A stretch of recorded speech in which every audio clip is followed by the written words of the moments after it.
Hey everyone, Kevin here from River City Graphics. Today we're going to be taking a look at how to use variables and conditional statements in jQuery. So, let's get started.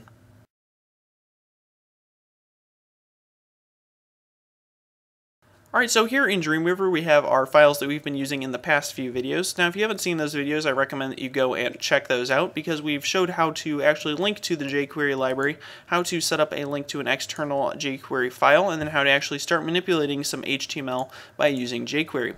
So I'm going to get started by going over to my script.js file, and I'm going to comment out the code that we created in the last video. So before I've used these double forward slashes in order to comment one single line, but you can also create a block comment by putting a forward slash and then an asterisk, and then at the very end of what you want to comment out, put an asterisk and then a forward slash as well.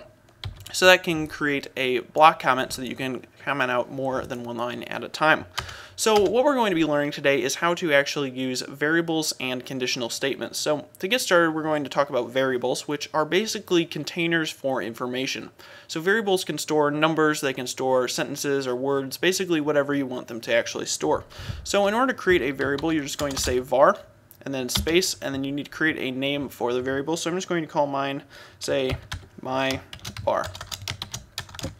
Okay, and then it doesn't really matter what the syntax is on this. I usually make my first word lowercase, and then the second word I usually capitalize. So then after that, you're going to put space equals space, and then you can take and put basically whatever you want this to equal. That's what you're going to put here. So if you want it to be a number, you can just type a number and then a semicolon, and if you want it to be a word, you need to put it into quotes and then put a semicolon. So we're going to make mine a word, so we're just going to put it in quotes.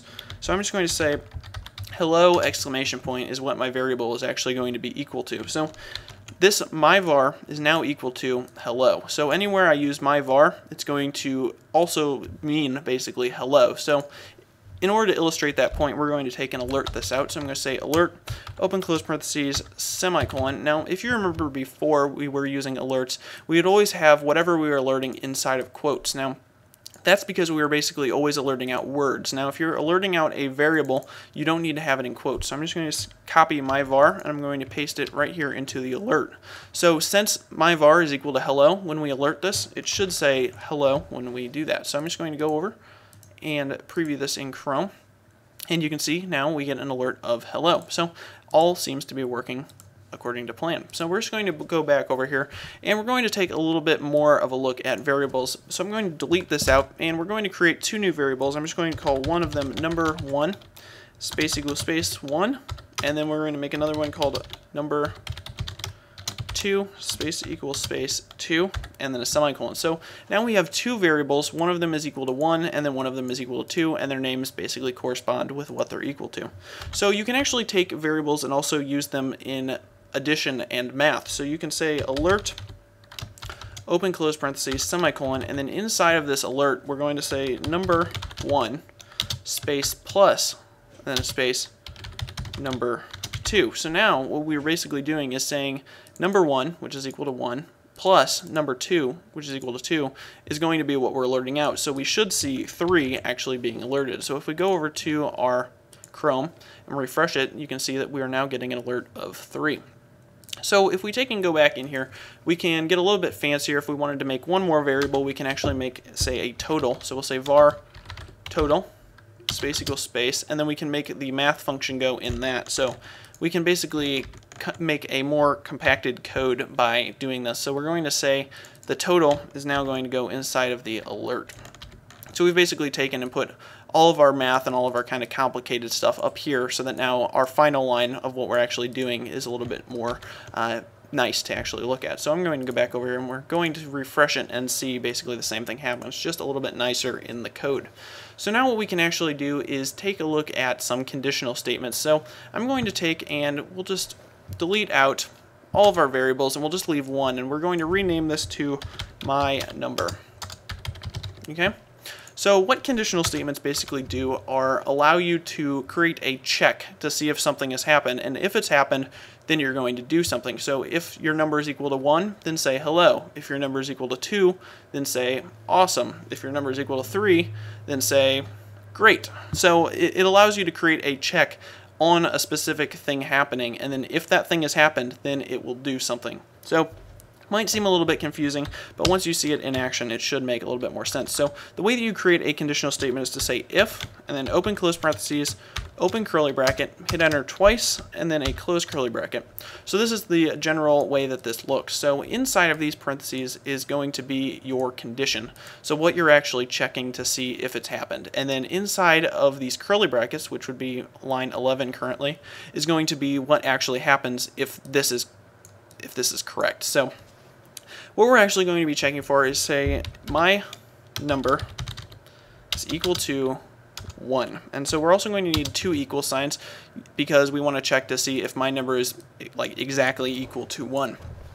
So sometimes you use 1 equal sign and sometimes you use 2. We'll probably be getting into why that happens a little bit later, but usually in if statements you use 2 equal signs to check if something is equal to something else.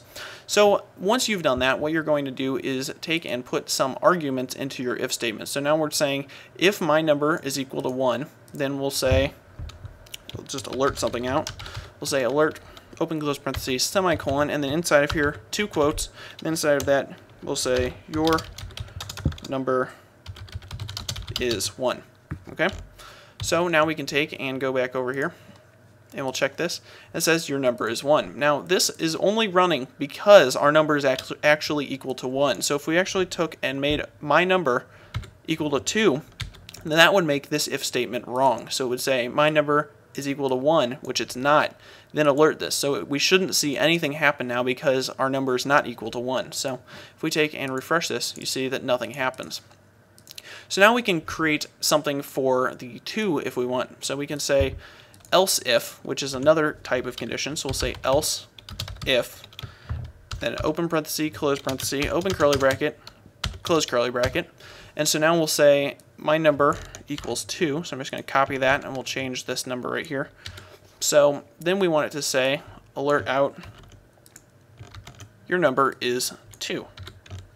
Okay, so let's take a look again at what is happening. We're going to have our number say equal to 1. We'll change that right there. So if our number is equal to 1, it's going to alert your number is equal to, or your number is 1. So otherwise, it's going to say, well, this wasn't right. Let's go on and check and see if this next one is right. So we're going to say else if, which is basically like saying go to the next one and check and see if this is right. So it's going to say, is your number equal to 2? If it's equal to 2, then you're going to alert your number is 2. Okay, so we'll take and save this. And so it should say this one because our number is currently equal to 1. So we're going to go over to Chrome, refresh this. Your number is 1. Okay, so now we make our number 2 and refresh this. Your number is 2. Okay, so everything is working out accordingly. So you'll notice that it only ever fires one of these because it's basically saying if it's not equal to 1, then it's going to go on and it's going to use this one. And so it never gets to this alert. So now there's one more type of condition that you can use, and that's called else. So we're going to say else, open curly bracket, close curly bracket. Now you'll notice that this one doesn't actually have the parentheses in there. This if statement has parentheses, this if else statement has parentheses, because you're actually checking for something very specific. You're saying if the number is equal to 1, then do something. This else is kind of a catch-all. It's basically if you haven't had any specific thing happen, everything else, apply this to it. So if your number is equal to 3, it goes into here. If your number is 4, it goes into here because it's not equal to 2 or 1. So these if and these else if are very specific, and if it's not specific, then it goes into the else. So in order to give you an example of that, we'll say put an alert in here. Alert, open close parentheses, semicolon, and then inside there we'll put 2 quotes, and then we'll say your number is something else, because your number doesn't fit into the category of 2 or 1. So if we make our number 3, for instance, it does not fit this if statement, this else if statement, and so it'll fall into the catch-all of this else. Okay, so if we take and refresh that, you should see your number is something else. So now we have a pretty cool little system going. So if we change this to 1, it's going to take and say your number is 1. And so it's getting really smart at figuring out what is actually happening here, which is pretty cool. So you can use that to your advantage when actually writing applications later on. So now you can make it say whatever you want for any of those. So now there are more systematic ways later on that you can make it say, determine what the number actually is, because right now you would have to have one of these for every number. So there's better ways to do that, but just to kind of get the principles across of the conditional statements, this seems to work out pretty well. So basically that's it for this tutorial. What we've learned today is variables hold information and how to actually use those. And we've also learned about conditional statements, which would be the if, the else if, and the else. So I hope you guys learned something in this tutorial. Don't forget to subscribe, rate, and comment. I do have new videos coming out every week. So thanks for watching, and I'll see you in the next video.